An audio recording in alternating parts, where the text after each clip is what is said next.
The Green Party co-deputy leader Rachel Millward is receiving attacks based on a letter she sent to the Home Office in regard to housing asylum seekers in an army training centre. This is an excerpt of the letter. We are writing to state our strong objection to the decision you have taken to use Crowborough Army Camp as a temporary location for 600 asylum seekers, because the dire mismanagement of the situation is already causing major problems, and because we simply do not have information to reassure us that the well-being and safety of both asylum seekers and local communities will be properly safeguarded. Now, part of the letter, which has drawn a lot of criticism, is this. Following the briefing, we wrote to you and highlighted various concerns, quite clearly accommodating 600 men on one site with no right to work brings significant risks. So Millward is being accused of refugee NIMBYism, i.e. refugees welcome, just not in my backyard. And the attacks have come mostly from the right wing and not the left. New, the Greens Party deputy leader Rachel Millward has objected to housing asylum seekers in her constituency, citing safety concerns. Acting deputy comment editor of The Telegraph, Poppy Coburn, said, the co-deputy leader of the Greens opposes the housing of 600 asylum seekers in her constituency, and yet when pushed failed to offer a solution to where they should be housed instead. Isn't this the unworkable populism I've heard so much about? Tom Harwood mocked Millward on GB News. It is extraordinary that the language that she uses in this letter, I'll just read out a little bit. She says, and this is someone who has campaigned fervently for more asylum seekers for her entire political career. And now she says that there might be asylum seekers placed in her district. Quite clearly, accommodating 600 men on one site with no right to work brings significant risks.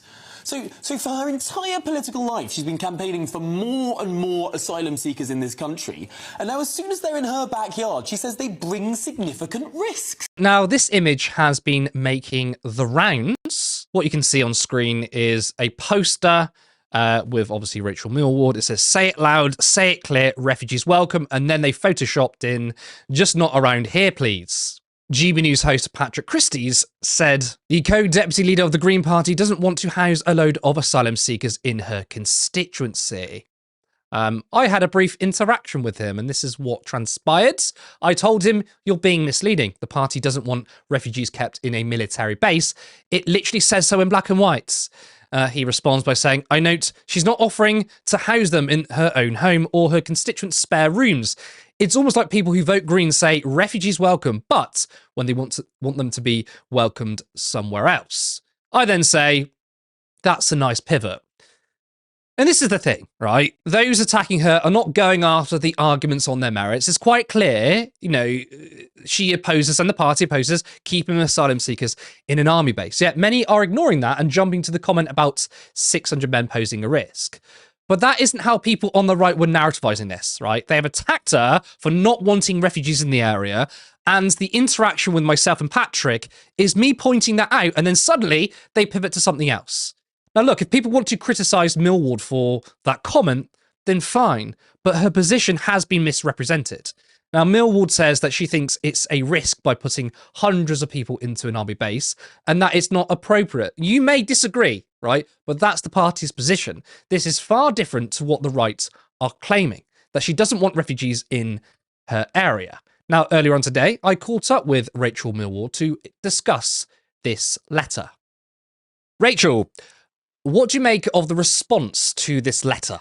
It's a deeply unpleasant experience being called a NIMBY. When it comes to asylum seekers and refugees, I don't just want them in my backyard, but I do actually, sometimes when we can, host them in our house. So with refugees, we have intermittently provided accommodation for people who are just leaving hotels and things like that. And honestly, it's always been such a great experience.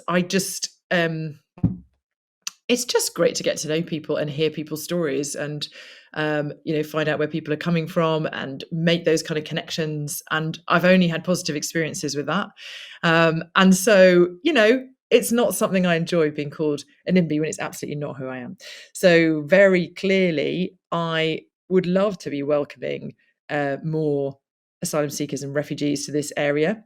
I would like to do that in a way that worked for them, because I don't think it's at all appropriate to put asylum seekers in their hundreds in an army camp. I actually think that could be really deeply traumatic to some people who've maybe come from, places where there's war. Maybe they've come from difficult military situations. We don't know the background, but having, men share rooms, like 6 people to a room. This is the kind of situation we're talking about, and it seems to me that it comes with incredible risk for those people, and that matters, right? When these asylum seekers are in our patch, because I'm in leadership of a council, I'm deputy leader at the moment of a district council, and a big part of our strategy and our goal is to look after community resilience and well-being.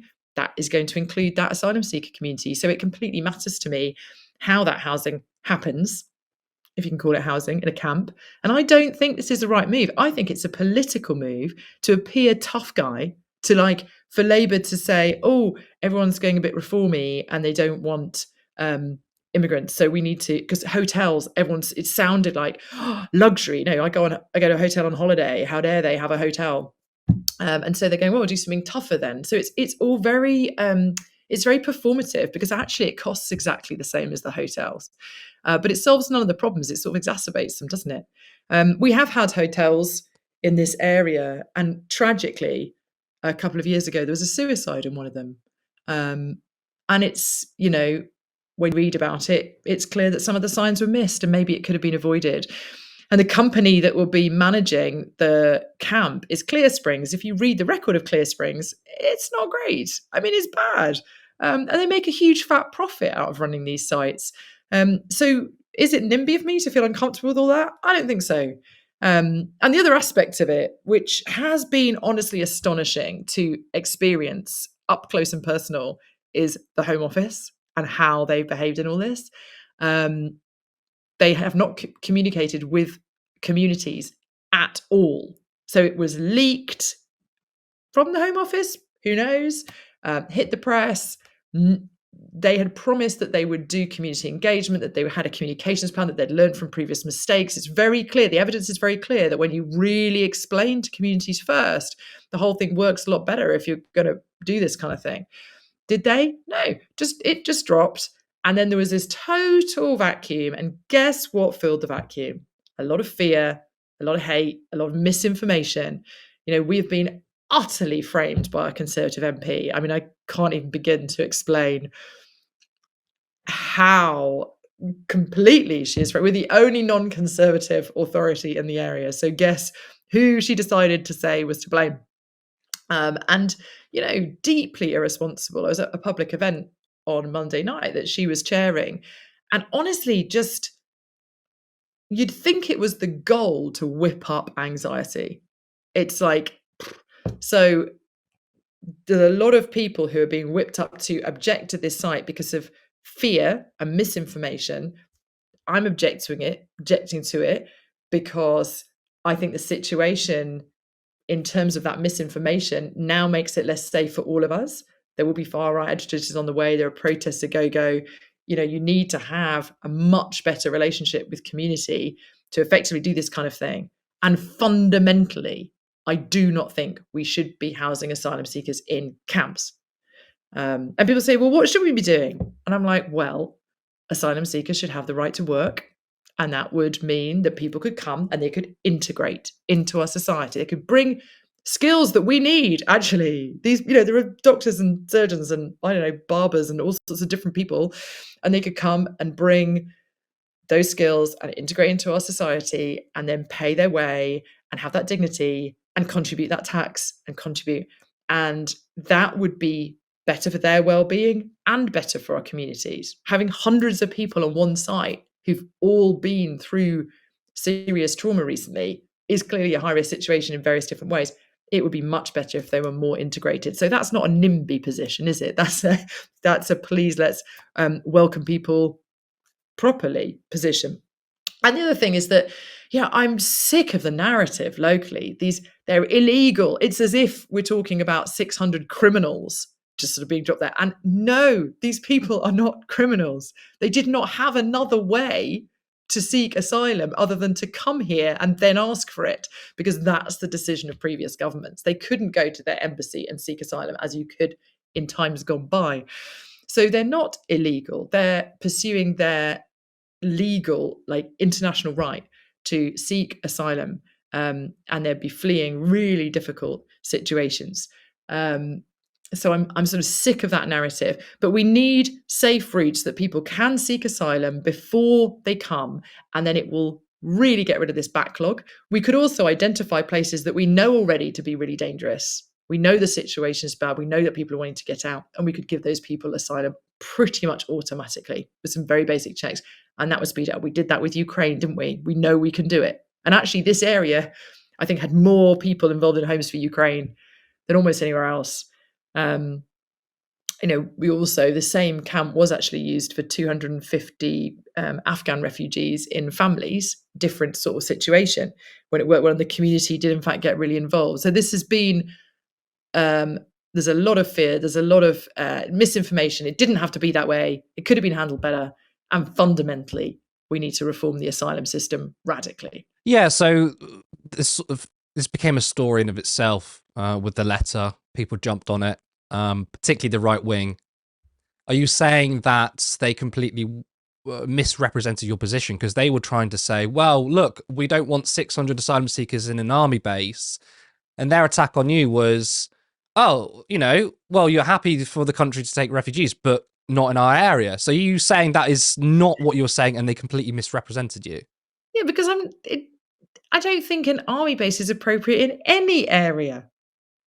And I actually genuinely think that, asylum seekers, refugees, immigrants, migrants, I think these people offer huge amounts to our communities, and they are welcome, as far as I'm concerned. Very welcome, as I say, even in my home. So definitely in the area. And so it's not about that. It's not about that. And to suggest that if I have a welcoming stance to refugees and I have to accept all types of accommodation in all situations, that's just daft, isn't it? But I can understand the playing of politics here. And it's pretty low level politics, isn't it? Let's face it. But it's an inability to, it's not, I was going to say nuance. It doesn't even feel that nuanced to me. Some situations when you're sort of in the job of leading a council and you have to actually sort of make decisions and do things, you're not just standing at the sidelines talking about your ideals. You're actually having to get your hands dirty, take responsibility, and make a decision. Could I have been part of a decision the other thing which I'm missing out here is that it's a Home Office decision. It's absolutely top down and we don't really get a say. But we're making our position known and we're seeing whether we've got any levers to pull. But really, it's been made very clear to us that we're not even consultees. But would I have felt happy saying, sure, go ahead. Yeah, I'm in. This is a great idea. No. Does that make me a NIMBY? No, because there are better ways of doing it. There was another comment in the letter that people did pick up on, and I think it's, I want to give you the opportunity to the right reply. Again, when information gets through social media, it becomes filtered so far down that it's stripped of nuance and context. But this is the comment you made. It was about 600 men with no right to work. They pose a risk. So are you saying that there is an element of danger from male asylum seekers, or that's not what you're saying? And those that are trying to say you're making that point, again, that's not the point you're trying to make? I think 600 men without the right to work for an extended period of time, having all been through a difficult situation, is a lot to manage. And I think it's a bit naive to suggest otherwise. And I think, of course, it comes with risk. It's not about where those men come from. It's not about, that just seems to me to be a sensible reality. It would obviously, clearly the Home Office agree, and that obviously they are thinking a lot about the way these things are staffed and managed. And I'm saying, well, we need to know it's also about safety within the camp, as in for the for those men themselves. It's like the vast majority, I mean, I don't know, you can play a statistics game, but clearly there is risk that there are some people within the camp who are more vulnerable than others, or there's behavioral, you never know what's going to be there. And bunging people together with shared facilities for an extended period of time would obviously take careful management. So I think that would be true wherever people were from, whatever was going on. And it's part of why it's not a great setup. Yeah, no, I get that. But people have sort of said, "Oh, is Rachel saying that they're a risk to the wider community?" I think that was the point that the right wing picked on, because obviously they say we can't have too many asylum seekers. They painted this narrative that a lot of them coming over here are criminals and stuff like that. Your view isn't that? No, because obviously you mentioned a story about unfortunately asylum seeker committed suicide, but your point isn't that bringing 600 male asylum seekers is a danger to the wider community. That's not your position, right? My position is that if people were more integrated in community, that is safer for everybody. Like, I really believe that. And that's very different from a right-wing position, which would be like, keep them out. I'm not saying that. I'm saying, come closer in. I'm saying every human being needs community. This is just about being a human. We all need connection with a variety of people. And it takes time to build it. If you've ever moved anywhere new, it takes a really long time to build that. Please care around it. But I'm saying, of course, there is risk for bringing that many people into one space who have been through difficult things. And I don't think it's the sense way. The other thing that I meant when I wrote about that, well, it wasn't, it was a shared letter, right? But the other thing that I meant was that the misinformation and the communications vacuum and the hate and the anxieties and the fear that's been whipped up, that in itself makes a community less safe. If you have far-right agitators on their way, you have people just sort of, there's a hair trigger situation. People are sort of jumped up a bit. Like, anxiety it's not good. There can be some aggression in that fear. It makes the whole community less safe and more divided. And that really, really matters. And that's where I just find the Home Office to be so irresponsible, and actually the MP who's just been kind of blaming and scapegoating and whipping up and really sort of feeding the fear. I find that to be so irresponsible, because it makes the whole community less safe for all of us. That was co-deputy Green Party leader Rachel Millward. Harriet, so you've heard from Rachel herself. What do you make of her response? So in terms of her response, Curtis, I think that this is a really good example of how, when a statement is made, in this case from Rachel Millward, there is a real flattening in terms of how it gets interpreted. It's either refugees are always welcome under all circumstances and in all accommodation, no matter how awful or dehumanizing, and that's okay, or refugees are not welcome here, they shouldn't come here, we should have no asylum seekers whatsoever, right? These are not the only two positions. Rachel is absolutely right, I think, when she talks about the fact that this is a high-risk situation. If you had 600 men unable to work from any country, including people who are white British and were born here, I feel like there is some risk of potentially disorder, people getting bored. Look at the way prisons operate. This is not a good situation for anybody. I also want to a little bit address some of the criticism from somebody like Tom Harwood on GB News. Nobody campaigns for more asylum seekers. And the reason nobody campaigns for more asylum seekers is that asylum seekers are created because of really terrible circumstances. They're created by displacement, by war, by torture, by political instability, by natural disasters. The majority of asylum seekers come to this country as a result of failed Western foreign policy decisions. We don't want to create more asylum seekers. We want people to be able to have good lives where they are. But if they do have to come to this country, and lots of people do, because their lives are simply untenable where they are, and people don't take they don't make the decision to take this really incredibly dangerous journey where people die over the channel here because it's a laugh or because they're going to get a free phone or whatever. Like that is not what is happening. And I think that one of the really important things to focus on in this story is the idea of the accommodation itself. So in our failed asylum system, what we have is people continually being housed in really substandard and unsafe accommodation. So under the Tories in 2023, I don't know if anyone remembers Bibby Stockholm, there was a Legionella outbreak. Somebody committed suicide. Somebody took their own life. Apologies, Samaritan guidelines. Somebody completed suicide. Committing suicide is not a crime. So committing is not the correct word. But at the time, this was 2023, the Fire Brigade Union General Secretary, Matt Rack, called it a floating prison. Like, it was a terrible place for people to be. And this was under the Tories, and it was a shit show from beginning to end. And this year, for 2025, that contract was not renewed.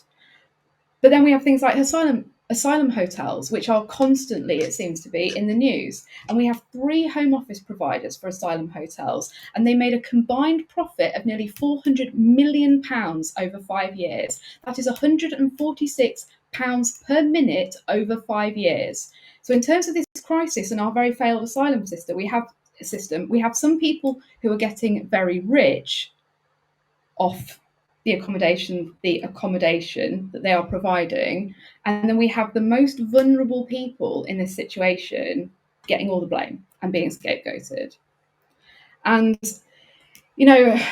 Rachel Millward is now Green deputy co-leader, and she is coming up against establishment media and right-wing press, and she's like butting up against the reality of how her statements will be interpreted. And if she's not saying put 600 men who are not allowed to work, which is a terrible idea, by the way, that asylum seekers are not able to get jobs, to feel integrated in their communities, to contribute to their local communities, to feel useful and to feel like they have a purpose.